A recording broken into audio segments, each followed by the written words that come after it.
मजबूती को लेकर महत्वपूर्ण बैठक आयोजित की गई है और बैठक में प्रदेश अध्यक्ष पंकज चौधरी, प्रदेश संगठन मंत्री धर्मपाल सिंह और प्रदेश पदाधिकारियों और विभिन्न मोर्चों के अध्यक्षों ने इसमें हिस्सा लिया। बैठक में संगठन को और अधिक सशक्त बनाने और आगामी कार्यक्रम को प्रभावी ढंग से संचालित करने पर चर्चा की गई है और कई ऐसे मुद्दे रहे जिसको लेकर विचार विमर्श किया गया। 2027 की चुनावी बिसात बिछाने के लिए भारतीय जनता पार्टी अब एड़ी से चोटी का जोर लगाना शुरू कर चुकी है। भारतीय जनता पार्टी कार्यालय में आज एक बड़ी बैठक हुई है। प्रदेश अध्यक्ष पंकज चौधरी की अध्यक्षता में ये बैठक हुई। बैठक में संगठन के पदाधिकारियों सहित मोर्चों के अध्यक्ष भी शामिल हुए।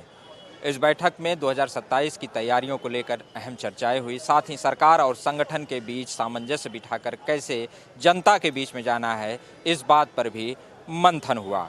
अब दारोमदार उन कार्यकर्ताओं पर है जो 2027 में भारतीय जनता पार्टी की सरकार बनाएंगे। फिलहाल जो शीर्ष नेतृत्व है वो लगातार जीत का मंत्र दे रहा है, लेकिन ये मंत्र कितना कारगर होगा ये आने वाला वक्त ही बताएगा। लखनऊ से वीडियो जर्नलिस्ट हम लोगों ने तय किया है कि प्रदेश पदाधिकारियों के साथ हम सब बैठेंगे। उसमें बैठ करके मुख्य रूप से 2-3 चीज़ों पे फोकस किया गया है कि कल 12 तारीख को वृक्षारोपण होना है। एक पेड़ माँ के नाम से जो प्रधानमंत्री की अपील है वो उत्तर प्रदेश में व्यापक रूप से कैसे उसको सब जगह पहुँचे, सभी बूथों में वृक्षारोपण हो, उसमें विशेष चर्चा हुई। दूसरा जो वोटर लिस्ट जो प्रकाशित हुआ है उस वोटर लिस्ट को लेकर के घर घर जा करके जिसका भी नाम छूटा है उसको उस नाम को बढ़वाने का प्रयास किया जाए। और तीसरा जो हमारा था कि बूथ कमेटी को कैसे और सशक्त किया जाए, कैसे मजबूत किया जाए, उसको लेकर के चर्चा हुई है। और साथ ही साथ हमारे जो पुराने कार्यकर्ता हैं, जो पूर्व पदाधिकारी हैं, पुराने कार्यकर्ता हैं जो घर बैठे हैं, उनके पास कोई दायित्व नहीं है, उन कार्यकर्ताओं को भी सूची बनाकर उनको भी एक्टिव करने का। उत्तर प्रदेश में भारतीय जनता पार्टी चुनावी मोड में आ चुकी है। बैठकों का दौर लगातार जारी है। इसी सिलसिले में आज भी एक बड़ी बैठक हुई है प्रदेश के पदाधिकारियों के साथ। हमारे साथ बातचीत करने के लिए पिछड़ा मोर्चा के प्रदेश अध्यक्ष हैं प्रकाश पाल जी। पाल साहब, बड़ा दारोमदार है इस बार पिछड़ा वर्ग पर, कैसे देखते हैं? हमेशा रहेगा। 55% आबादी है, 100 नंबर का सवाल हो जो 55 हल कर देगा उसको पास होना तो सुनिश्चित है। और ये मोर्चा जब से बना है 2014 से पहले बना था और मैं ही इसका सूत्रधार हूँ।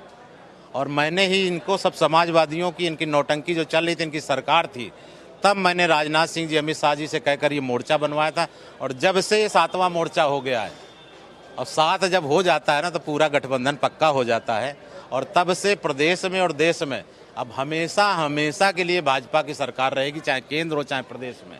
3 बार से मोदी जी हैं और तीसरी बार योगी जी के नेतृत्व में, पंकज चौधरी जी के नेतृत्व में हैट्रिक प्रदेश में भी लगाएंगे। पीडीए का भी तो हुआ है, इसको कैसे टक्कर देंगे? उसमें तो सब आ रहे हैं। कोई हुआ नहीं है। 14 में तो 17 में तो इनकी सरकार थी, तब हुआ नहीं रहा। फिर पीडीए नहीं था। सुन तो लीजिए ना, 4 बार ये रहे तब ये क्या कर रहे हैं? 4 बार की जिसकी सरकार रही हो, क्या पिछड़ों के लिए किया है, क्या दलितों के लिए, क्या किसके लिए किया है, उसका नाम नहीं ले रहे हैं। क्योंकि समाजवादी पार्टी 4 बार की सरकार में मुन्नी से ज़्यादा बदनाम हो गई। और जब वो बदनाम हो गई तो नया ब्रांड लेकर आए। कोई नाम तो लाना है। धूर्त चालाक लोग जिनका कोई ब्रांड बदनाम हो जाता है तो वो नया ब्रांड लेकर आ गए। अब मुन्नी से ज़्यादा बदनाम पार्टी अगर सपा बोल देंगे, नहीं, जिसकी 4 बार रही, काम तो उसी के नाते किया है। अगर वो दावे के साथ कहें कि हम सपा में 4 बार रहे, जैसा हमने पिछड़ों के साथ 4 बार किया वैसा फिर करेंगे, जैसा दलितों के साथ 4 बार किया वैसा फिर करेंगे, जैसा सामान्य वर्ग के साथ 4 बार किया वैसा करेंगे। ये बोलने की हिम्मत नहीं है। तो जो धूर्त चालाक लोग होते हैं, जब एक कंपनी बदनाम हो जाता है ब्रांड, तो नया ब्रांड लाते हैं। और ये मुन्नी से ज़्यादा बदनाम पार्टी जब हो गई तब ये पीडीए लाए। राम मंदिर को लेकर सत्ता पक्ष को घेरने वाले